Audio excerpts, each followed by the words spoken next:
ارشاد فرمایا ان للمتقین مفازا، سنو پرہیزگاروں کے لیے ہے. کن کے لیے ہے؟ کن کے لیے؟ نمازیوں کے لیے کہیں بھی نہیں لکھا ہوا کہ نمازیوں کے لیے یہ ہوگا، نمازیوں کے لیے یہ ہوگا وہ ہوگا، نمازیوں کا یہ مقام ہوگا، نمازیوں کو یہ ملے گا، نمازیوں کو وہ ملے گا. سنیں، جہاں بھی ذکر ہے متقین کا ذکر ہے، جہاں بھی ذکر ہے پرہیزگاروں کا ذکر ہے.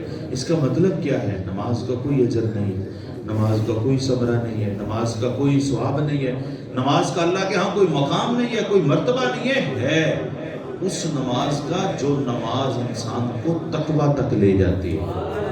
وہ نماز جو انسان کو تقوی سکھائے، وہ نماز جو انسان کو متقی بنائے، وہ روزہ لعلکم تتقون، وہ روزہ جو تقوی سکھائے، جو انسان کو متقی بنا دے، وہ عبادت جو انسان کو متقی بنا دے، وہی نماز متقین کی نماز ہے، اور وہی نماز متقین کو اللہ کی بارگاہ میں کھڑا کرے گی. اور اللہ ارشاد فرمائے گا دیکھو یہ متقین کا گروہ آ رہا ہے. یہ نمازیں، یہ عبادات، ان سب کا مقصد کیا ہے؟ کہ انسان متقی بن جائے، اور اسی متقی کے لیے یہ اللہ رب العزت انعامات ارشاد فرما رہا ہے. ارشاد فرمایا ان للمتقین مفازا.